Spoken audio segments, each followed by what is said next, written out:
Everyone, Soma madam study গাইডে তোমাদের সবাইকে welcome জানাই। আজকে আমি ক্লাস 7-এর ইতিহাসের দ্বিতীয় অধ্যায় ভারতের রাজনৈতিক ইতিহাসের কয়েকটি ধারা এই অধ্যায়টা আলোচনা করব। প্রথম অধ্যায় ইতিহাসের ধারণা, এটা আমি আলোচনা করে দিয়েছি এবং আমি লাইন ওয়াইজ আলোচনা করে দিয়েছি এবং যে যে ইম্পর্টেন্ট প্রশ্ন প্রথম অধ্যায় থেকে আসতে পারে সেগুলো আমি বলে দিয়েছি। তোমরা যারা ভিডিওটা দেখোনি, আমি ডেসক্রিপশন বক্সে লিঙ্কটা শেয়ার করে দেবো, তোমরা দেখে নেবে, অথবা আমার চ্যানেলের প্লেলিস্ট অন করেও দেখে নিতে পারো। আজকে আমি দ্বিতীয় অধ্যায়টা আলোচনা করব। ভিডিওটা বেশি থেকে বেশি লাইক শেয়ার করে দেবে, আর আমার চ্যানেলে নতুন হয়ে থাকলে চ্যানেলটা সাবস্ক্রাইব করে নেবে, আর পাশে থাকা বেল আইকনটা অবশ্যই প্রেস করে নেবে যাতে আমি চ্যানেলে নতুন ভিডিও আপলোড করার সাথে সাথে নোটিফিকেশান সবার আগে তোমাদের কাছে পৌঁছে যায়। আমি এই অধ্যায়টা আগে লাইন ওয়াইজ আলোচনা করে দিয়েছি এবং গুরুত্বপূর্ণ লাইনগুলো বলে দিয়েছি, তোমরা আমার চ্যানেলের প্লেলিস্ট থেকেও দেখে নিতে পারো। আজকে আমি প্রতিটা পেজ ওয়াইজ আলোচনা করে দেবো এবং সেই পেজের মধ্যে যে যে ইম্পর্টেন্ট লাইনগুলো আছে সেগুলো বলে দেবো, তোমরা মার্ক করে নেবে। দেখো, ভারতের রাজনৈতিক ইতিহাসের কয়েকটি ধারা, কত খ্রিস্টাব্দ, খ্রিস্টীয় সপ্তম থেকে খ্রিস্টীয় দ্বাদশ শতক পর্যন্ত। তাহলে এই পর্যায়ে ভারতে কি কি পরিবর্তন হয়েছে, ভারতের নামকরণ কিভাবে হয়েছে, এই সমস্ত বিষয়গুলো আজকে আলোচনা করব। দেখো, আমরা হচ্ছে ভারতবাসী, আমরা ভারতে বাস করি এবং ভারতবর্ষের মধ্যে আমরা কোথায় থাকি আর সবাই জানি, আমরা পশ্চিমবঙ্গে বাস করি। এবং এই পশ্চিমবঙ্গের নামকরণ কিভাবে হলো, তার ভৌগোলিক সীমানা আগে কীরকম ছিল, তার ভাগগুলো কী কী ছিল, সেখানে কারা শাসন করতেন, এই সমস্ত বিষয়গুলো আমাদের জানতে হবে। 1947 সালের 15ই আগস্ট আমাদের দেশ স্বাধীন হয় এবং এই সময় থেকে পশ্চিমবঙ্গ একটা স্বাধীন ভারতের অঙ্গরাজ্য বলে ধরা হয়। বর্তমানে যে পশ্চিমবঙ্গ নাম, তার আগে ছিল বঙ্গ, বাংলা বা বেঙ্গল, এই সব প্রদেশের মধ্যেই ছিল। 1947 সালে যখন আমাদের দেশ স্বাধীন হয়, তখন এই দেশ ভাগের সময় বাংলার যে পূর্ব অংশ সেটা চলে যায় নতুন দেশ পাকিস্তানের মধ্যে, আর পশ্চিম ভাগ হচ্ছে পশ্চিমবঙ্গ নামে একটি ভারতের অঙ্গরাজ্য হিসাবে প্রাধান্য পায়।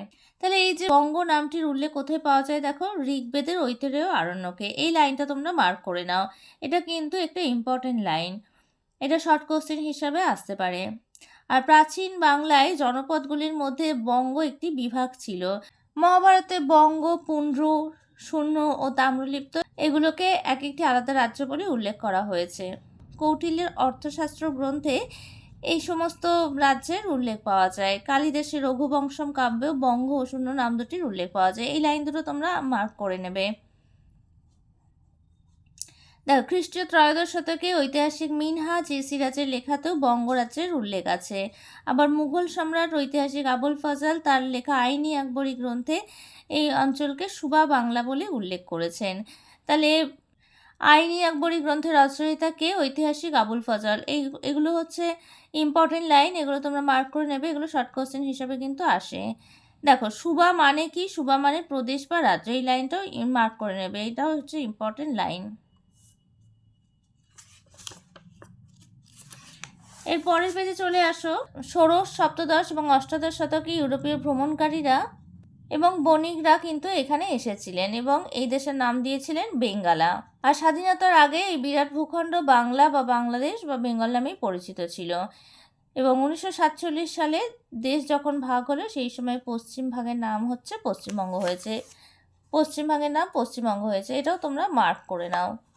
আর যেটা আমি বললাম যে পূর্ব বাংলা চলে গেছে নতুন পাকিস্তানে, তার নাম হয়েছে পূর্ব পাকিস্তান। আবার 1971 সালে মুক্তিযুদ্ধের পর পূর্ব পাকিস্তান স্বাধীন দেশ হলো এবং তার নতুন নামকরণ বাংলাদেশ হয়েছিল, নতুন নামকরণ হলো বাংলাদেশ। এই লাইনগুলো তোমরা মার্ক করে নেবে। আর প্রাচীন বাংলার সীমানা 3টি নদী দিয়ে তৈরি হয়েছে, সেটা হচ্ছে ভাগীরথী, পদ্মা আর মেঘনা। এরপরে চলে আসে, দেখো, প্রাচীন বাংলার প্রধান অঞ্চলগুলি কী কী ছিল। দেখো, পুন্ড্রবর্ধন, বরেন্দ্র, বঙ্গ, বঙ্গাল, রাঢ়, শূন্য, গৌড়, সমতট ও হরিকেন। সাধারণভাবে কোনো অঞ্চলের অধিবাসীদের নাম অনুসারে এই সমস্ত জায়গার নামকরণ হয়েছিল। আর এই যে বঙ্গ, গৌড়, পুন্ড্র, এগুলো হচ্ছে এক একটা জনগোষ্ঠীর নাম। এই সমস্ত অঞ্চলগুলো এবার ব্যাখ্যা করেছে। পুন্ড্রবর্ধন ছিল কোথায়? দেখো, প্রাচীন বাংলার মধ্যে একটা বৃহত্তম অঞ্চল ছিল। গুপ্ত যুগে পুন্ড্রবর্ধন ছিল একটি ভুক্তি বা শাসন এলাকা। আর এই অঞ্চল পশ্চিমবঙ্গ, বাংলাদেশের দিনাজপুর, বগুড়া, রাজশাহী, পাবনা জুড়ে বিস্তৃত ছিল। নেক্সট হচ্ছে দেখো বরেন্দ্র। বরেন্দ্র হচ্ছে ভাগীরথী ও করতোয়া নদীর মধ্যের এলাকা হচ্ছে বরেন্দ্র নামে পরিচিত। এর পরেরটা দেখো বঙ্গ। বঙ্গ হচ্ছে পদ্মা ও ভাগীরথী নদীর মাঝে যে ত্রিভুজের মতো দেখতে বদ্বীপ এলাকা, সেটাই হচ্ছে বঙ্গ। এটা তোমরা মার্ক করে নাও। খ্রিস্টীয় একাদশ দ্বাদশ শতকে বঙ্গ বলতে এখানকার বাংলাদেশের ঢাকা, বিক্রমপুর, ফরিদপুর, বরিশাল অঞ্চলকে বোঝানো হতো। বঙ্গরাজ্যের সীমানা কোথায় কোথায় ছিল? বাংলাদেশে ঢাকা, বিক্রমপুর, ফরিদপুর আর বরিশাল অঞ্চল, এই সমস্ত এলাকা নিয়ে বঙ্গরাজ্য বিস্তৃত ছিল। নেক্সট দেখো হচ্ছে পরের পেজে চলে আসো, দেখো বঙ্গাল। বঙ্গাল বলতে হচ্ছে দক্ষিণ সীমানাবর্তী বঙ্গোপসাগর উপকূলকেই চিহ্নিত করা হয়েছে। রাঢ় হচ্ছে প্রাচীনকালে রাঢ় বা লার অঞ্চল দুটি ভাগে বিভক্ত ছিল, একটা ছিল উত্তর রাঢ় আর একটা ছিল দক্ষিণ রাঢ়। আর উত্তর রাঢ় হচ্ছে বজ্রভূমি এবং দক্ষিণ রাঢ় ছিল শুভম ভূমি বা শূন্যভূমি। তাহলে রাঢ় অঞ্চলকে দুভাগে ভাগ করা ছিল, উত্তর রাঢ় ছিল বজ্রভূমি আর দক্ষিণ রাঢ় ছিল শুভম ভূমি বা শূন্যভূমি। আর এই উত্তর আর দক্ষিণ রাঢ়ের মাঝে ছিল সীমানা ছিল অজয় নদ। উত্তর রাঢ়ের সীমানার মধ্যে কি কি ছিল দেখো, মুর্শিদাবাদ জেলার পশ্চিম ভাগ, বীরভূম জেলার সাঁওতাল পরগনার একাংশ এবং বর্ধমান জেলার কাটোয়া মহকুমার উত্তর ভাগ ছিল উত্তর রাঢ়। আর দক্ষিণ রাঢ় বলতে আজকে হাওড়া, হুগলি, বর্ধমান জেলার বাকি অংশ, অজয় ও দামোদর নদীর মধ্যবর্তী বিরাট এলাকাকে বোঝানো হতো। আর দক্ষিণ রাঢ় ছিল বঙ্গোপসাগরের নিকটবর্তী এলাকা। এরপরের পেজে দেখো, এরপরে হচ্ছে গৌড়। প্রাচীন এবং মধ্যযুগে গৌড় হচ্ছে বাংলার গুরুত্বপূর্ণ অঞ্চল ছিল। গৌড় বলতে একটা জনগোষ্ঠীকেও বোঝানো হতো। মুর্শিদাবাদ, বীরভূম, বর্ধমান জেলার পশ্চিমভাগ নিয়ে সেকালের গৌড় অঞ্চল গঠিত ছিল। এরপর দেখো খ্রিস্টীয় সপ্তম শতকে রাজা শশাঙ্কের আমলে গৌড়ের সীমানা বেড়ে যায় এবং তখন শশাঙ্কের রাজধানী ছিল কর্ণসুবর্ণ। এই লাইনটা মার্ক করে নেবে। শশাঙ্কের রাজধানী কোথায় ছিল? কর্ণসুবর্ণ। শশাঙ্কের আমলে পুন্ড্রবর্ধন থেকে উড়িষ্যার উপকূল পর্যন্ত এলাকা গৌড়ের অন্তর্গত ছিল। আর খ্রিস্টীয় অষ্টম নবম শতকে গৌড় বলতে সমগ্র পাল সাম্রাজ্যকে বোঝানো হতো। নেক্সট হচ্ছে সমতট। সমতট বলতে মেঘনা নদীর পূর্ব এলাকাকে বোঝানো হতো। বর্তমানে যেটা বাংলাদেশের কুমিল্লা, নোয়াখালী অঞ্চলের সমভূমিকে কেন্দ্র করে এটা বিস্তৃত ছিল। আর মেঘনা নদীর সমতটকে বাংলার বাকি অঞ্চল থেকে আলাদা করেছিল, এই কারণেই সমতটকে প্রাচীন ইতিহাসে বাংলার সীমান্তবর্তী এলাকা বলে ধরা হয়েছিল। পরের অঞ্চল হচ্ছে হরিকেল। সমতটের দক্ষিণ পূর্ব দিকে আজকের বাংলাদেশের চট্টগ্রামের উপকূল অঞ্চল প্রাচীন যুগে হরিকেল নামে পরিচিত ছিল। এরপর দেখো রাজা শশাঙ্ক কত খ্রিস্টাব্দ থেকে কত খ্রিস্টাব্দে সাম্রাজ্য করেছিল, কোন অঞ্চলে তার রাজ্য বিস্তৃত ছিল, এই সমস্তগুলো এখন আমরা জানবো। দেখো শশাঙ্ক হচ্ছে এক গুপ্ত সম্রাটের মহাসামন্ত। তাহলে শশাঙ্ক কে ছিলেন? শশাঙ্ক ছিলেন একজন গুপ্ত সম্রাটের মহাসামন্ত। 606 থেকে 7 খ্রিস্টাব্দের কিছুকাল আগে তিনি গৌড়ের শাসক হন। শশাঙ্ক শাসনের 60-70 বছর আগে থেকেই গৌড় ধীরে ধীরে রাজনৈতিকভাবে গুরুত্বপূর্ণ হয়ে উঠেছিল। শশাঙ্কের রাজধানী কোথায় ছিল দেখো, শশাঙ্কের রাজধানী ছিল কর্ণসুবর্ণ। এটা তোমরা মার্ক করে নেবে। শশাঙ্কের শাসনকালে উত্তর ভারতের বিভিন্ন আঞ্চলিক শক্তি যেমন মালব, কনৌজ, স্থানেশ্বর বা থানেশ্বর, কামরূপ, গৌড়, এই সমস্ত আঞ্চলিক শক্তিগুলো নিজ নিজ স্বার্থে পারস্পরিক দ্বন্দ্ব বা মৈত্রীর সম্পর্ক বজায় রাখতে এবং সেই দ্বন্দ্বে শশাঙ্ক অংশ নেন।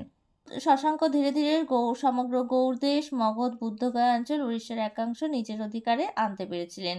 শশাঙ্ক বিভিন্ন ক্ষমতাধর রাজ্যগুলির সঙ্গে লড়াই করে গৌড়ের মর্যাদা বৃদ্ধি করেছিলেন এবং তিনি ছিলেন বাংলার প্রথম সার্বভৌম রাজা। তার নেতৃত্বেই গৌড় রাজ্যের উত্থান ঘটেছিল। এরপর চলে আসে পরের পেজে, দেখো টুকরো কথা। এখানে দেখো চীনা পর্যটক সুয়ানজাং এর বিবরণীতে এই বৌদ্ধ বিহারের উল্লেখ আছে এবং এই বৌদ্ধ বিহারের নাম চীনা ভাষায় কি নাম রাখা হয়েছিল? লোটো মোচি। লাইনগুলো তোমরা মার্ক করে নেবে, এগুলো কিন্তু শর্ট কোশ্চেন হিসাবে আসে। নেক্সট দেখো শশাঙ্ক রাজনৈতিক জীবনে একটি গুরুত্বপূর্ণ ঘটনা ছিল স্থানেশ্বরের পুষ্যবর্তী বংশীয় শাসক হর্ষবর্ধনের সঙ্গে তার দ্বন্দ্ব। তাহলে হর্ষবর্ধনের সাথে শশাঙ্কের একটা দ্বন্দ্ব ছিল।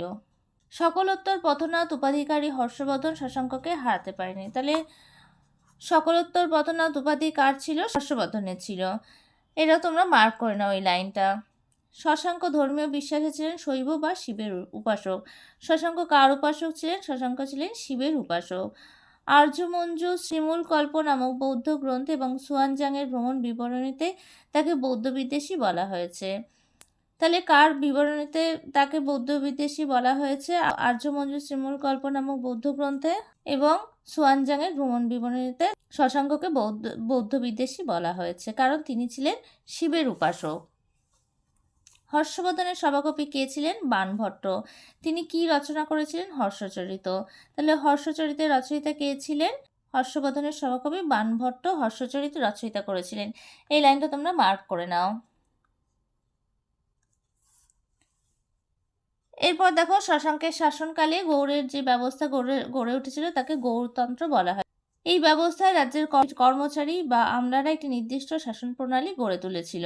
এই আমলে গৌড়ের রাজ্যে কেন্দ্রীয়ভাবে সরকার পরিচালনা করা হতো। শশাঙ্কের আমলে সোনার মুদ্রার প্রচলন ছিল, কিন্তু তার মান পরে ধীরে ধীরে কমতে থাকে, আর রূপোর মুদ্রা সেরমভাবে ছিল না। আর এই সময় অর্থনীতি কৃষি নির্ভর হয়ে পড়েছিল এবং বাণিজ্যের গুরুত্ব কমে যাওয়ার ফলে নগরের গুরুত্বও ধীরে ধীরে কমতে শুরু করে এবং কৃষির গুরুত্ব বেড়ে যাওয়ায় সমাজ ক্রমশ গ্রাম কেন্দ্রিক হয়ে পড়েছিল আর সমাজের মহত্তর বা স্থানীয় প্রধানদের গুরুত্ব বাড়তে থাকে। এই সময় স্থানীয় প্রধানরা এই যুগের শ্রেষ্ঠীদের মতোই ক্ষমতাধর হয়ে উঠেছিল। এই যুগে বঙ্গ এবং সমতটের শাসকরা প্রায় সকলেই ছিল ব্রাহ্মণ ধর্মের অনুরাগী। তারা বিষ্ণু কৃষ্ণ এবং শিব পুজোর প্রথার প্রচলন ছিল। খ্রিস্টীয় ষষ্ঠ এবং সপ্তম শতকে অধিকাংশ সময় জুড়ে বৌদ্ধ ধর্ম বাংলার রাজাদের সমর্থন পায়নি। পরের পেজে দেখো, পরবর্তীকালে খ্রিস্টীয় অষ্টম নবম শতকে পাল আমলে বৌদ্ধ ধর্ম আবার রাজার সমর্থন পেয়েছিল। এর পরের পাড়ায় দেখো, মাৎসন্যায়ের যুগ। মাৎসন্যায়ের যুগ বলতে কি বোঝায়? দেখো, বাংলার নানান অংশ প্রথমে কামরূপের রাজা, পরে নাগ সম্প্রদায়ের জয়নাগ এবং তিব্বতের শাসকরা অধিকার করেন। অষ্টম শতকে কনৌজ এবং কাশ্মীরের শাসকরা বাংলা আক্রমণ করেছিলেন। বাংলার ইতিহাসে বিশৃঙ্খল সময়কে মাৎসন্যায়ের যুগ বলা হয়। এটা তোমরা ব্র্যাকেট করে নাও, এটা কিন্তু খুব ইম্পর্টেন্ট একটা প্রশ্ন। এটা 2 বা 3 মার্কসের প্রশ্ন হিসাবে আসতে পারে, এটা তোমরা মার্ক করে নাও। তাহলে শশাঙ্ক কোনো স্থায়ী রাজবংশ তৈরি করে যেতে পারেনি, ফলে তার মৃত্যুর পর ধীরে ধীরে গৌড়ের ক্ষমতা নষ্ট হয়ে যায় এবং বাংলায় নানান রকম বিশৃঙ্খলা দেখা দিয়েছিল সেই সময়। আর শশাঙ্কের মৃত্যুর বছর 10 পরেও হর্ষবর্ধন মারা যায়। তাহলে এই পরিস্থিতিতে বাংলার নানান অংশ প্রথমে কামরূপের রাজা, পরে নাগ সম্প্রদায়ের জয়নাগ এবং তিব্বতের শাসকরা অধিকার করেন। আর অষ্টাদশ শতকে কনৌজ এবং কাশ্মীরের শাসকরা বাংলায় আক্রমণ করেছিলেন। এই বাংলার ইতিহাসে এই যে বিশৃঙ্খল সময়, এই সময়টাকে মাৎসন্যায়ের যুগ বলা হয়। তাহলে আজকে আমি এই পর্যন্ত আলোচনা করে দিলাম, 13 পেজ পর্যন্ত আমি আজকে আলোচনা করে দিলাম। পড়ানো তোমাদের কেমন লাগলো আমাকে কমেন্টস করে জানাবে। আর পরের ব্যাপারে যদি কোনো প্রশ্ন থাকে তাহলে আমাকে কমেন্টস করে জানাতে পারো। ভিডিওটা ভালো লাগলে একটা লাইক করে দেবে আর কমেন্টসের মাধ্যমে জানাবে তোমাদের কী ধরনের প্রশ্ন তোমাদের প্রয়োজন বা কী ধরনের প্রশ্ন তোমাদের লাগবে।